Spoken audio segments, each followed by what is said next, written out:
Welcome back to the One Collection channel. Today, we open up Future Flash. So this is a booster box from Japan.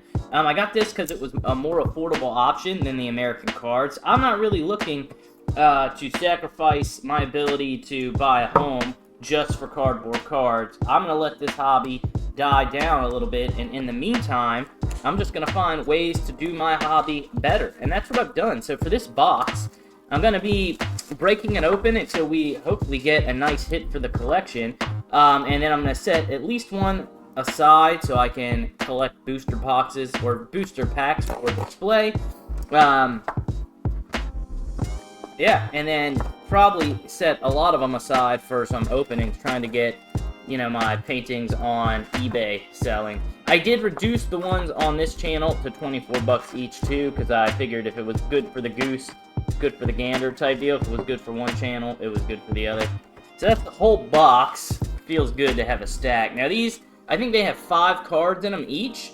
And then it looks like there are some rarity descriptors on the back here. We're looking for, you know, an illustration rare. That's what I want. I don't know what the best hit is, like the most expensive card, and it doesn't really matter. I'm like getting away from, I do track the One Collection value, and occasionally I'm going to be updating it, but I'm getting away from that being like the, well, you know what is weird? I have this in English in like 2 or 3, like 2 versions, like a booster box promo. So that was a crazy hit right off jump, but it's kind of like the worst full art we could hit. As far as like the one I like, I'm not going to put that in the One Collection because it's not my cup of tea. It really isn't. I might put it in my personal binder next to the English one. Alright, here's a EX. I do like this little mouse. He's pretty sick. Let me get my little tray out here. Now, for all of my collections, I have gotten a binder off of Amazon. They're like between, literally like 15 to 30 bucks. You get a binder with faux leather and a zipper and a bunch of pages. I think it's a pretty good deal. I put any like card that I'm going to throw in a binder will go in a perfect fit sleeve. So it's kind of like I'm not worried about the plastic being wrong or they're touching the card because it's going to be sleeved anyway. But the binder, man, I'm telling you, that is the trick, to have something that represents all your favorite things in the hobby. Man, we just got a unique. So are the pull rates in this? Like, are the orientation of these in the pack, are they just complete RNG? Like, can I get illustration rare right on the front? Because it seemed like it was the 3rd card, but now, or the 4th card, now I'm getting uncommons. I don't really know. But I'm having a blast pulling these. I can't believe we got a full art the first go-round. But it is just, I guess it's just because I feel like I've seen that so many times. It's like, makes it like a common, even though it's really just good luck. So let's see, I do like the mice. I could put them in there. But it's just because I like that actual Pokemon. Here they are again. Cute. Oh, I see shiny. See the shiny on the bottom? Okay. Pretty cool, but not what we're looking for. Stick that back there as well. I don't know how many... I feel like I looked it up for my friend. I think when you buy a whole box, you're expecting to get like 3 to 5 of those illustration rares. At the end of this, I'm going to show you... Alright. I think that's like the flagship Pokemon in this. Look at the front of the pack. Kind of crazy. I feel like that was a good psychic to have on a team in the actual game. I want to buy, I don't know if I want to do so many things in life, but I work so much. Oh, this is a cool looking card. The texture. Hold on, let me see. Yeah, dude, the texture, you can see it pretty well on camera. It's crazy on this card. I'll consider putting that in the One Collection, but probably not. I probably want illustration rare, but that thing is really cool. The other ones are just a no. It's a firm no for me. But I want to show you my binder I got from Magic and explain. This is kind of how I'm going to take all my sets and then keep maybe some to trade and possibly sell, but not even, like, honestly, dude, I think I'm just gonna have stuff, and just have it for making decks one day with people. I'm like, if I take this from a patient perspective, and I wait a few years when I'm in a home and can have homies over that love this stuff, it's like, I'll be happy having a ton of cards that we can go through and build decks with. Alright, this is it. I can feel it, dude. Common, uncommon, and that was it. That feeling, possibly gas, I don't know. I do wish I get the vibes in the video in post, and I'm like, you know, I got lo-fi beats going on in my head right now, but it'd be nice if I could listen to it while I was opening this. Just put me in that vibe I'm trying to put out there. Dang. So we are just an idea of where we're at. This is how many I have left.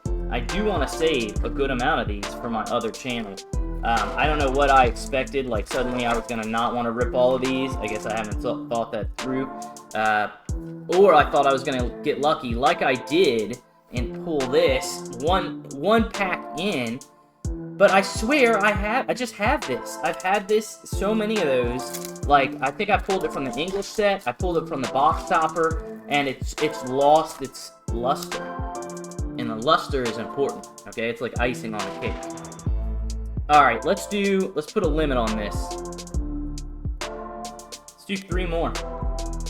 Why not? And then I'll see what I got, see if I want any of them in the collection. I think we got this. These 3 are them. Alright, we've got an Onyx. I don't know what any of these are. Oh, there's an Apom! Well, there it is. There is what we were looking for. Now, this is one of those kind of like old school arcs. Like there was Pokemon sets in the original Pokemon, like the first first few base sets that were like clay, and that's what that reminds me of. I'm sure that is, I don't know, displaying another art form, but probably a throwback. And we have a trainer. I don't know who this is, but I'm about to keep it for the waifu vibes. You know what? That being said, I think that's 2 keepers. And then I'm going to set one of these aside to save forever, so I'll have it in my display. And then these will all go in from my channel ripping packs to paint cards. Let me sleeve these. I'll be right back. Okay, so this is Tulip. She was worth like $5, a little over that, and this was a little over 3, which are really banger hits. Now, I looked at the full set, and there was a Blitzel that was like absolutely awesome, and there's a few other full arts I might not have minded or wanted to get, but I actually, of all of them, this is probably one of my top, so we did well on that. Let me show you my Magic collection. So the reason this is important, of all my cards, of all of my Magic, I've only kept like 2.5 pages. But it's because of what it meant, and it makes me more into Magic than ever before, and it helps me reprioritize. So like these cards, these were, sorry about the glare, I'm not used to showcasing binders here. But these were all the cards out of my first deck on Arena. And so I have a bunch of them that made the deck what it is. I've got Elspeth up there, the Bone Carn Butcher, I've got this Alicia. Zurgo was my main guy, and then I really liked the Aggressive Negotiations. Banishing Light comes in clutch. I mean, all of these were big, important factors. And then, of all of my pulls and things I have, this is just a bunch of the full arts that I really like. So I've got 3 dragons kind of going down in the corner, and then I've got some different borderless art styles. And then I have these, I think these are like showcase, these 3, and then a bunch of mythic dragons that I hope to find more of. Sorry about this shitty angle, but I mean, this has made me more happy with Magic the Gathering, because I have something that's my collection, helps me define why I'm into Magic, and then everything else I can just kind of have for playing the actual game and focus on playing with my friends. And I think that is probably what I should have been doing the whole time, but I had to like go through a journey and get hype and understand. where I should be. And that's where I am now, is having a great time. I'm going to do the same thing. I have binders arriving today for Pokemon and my other sets. So if you're feeling lost in the hobby, follow my lead. Get a binder, put your favorite stuff in there, and remind yourself, I got memories tied to that arena stuff. That first page. I have memories tied to, like, it's chronological, it's a chronology of my journey. I hope you enjoy these twerking boxes. But that's what makes it more valuable and more fun, in spite of anything else. So, I hope you enjoyed. Remember, you're always welcome. I'll see you next time.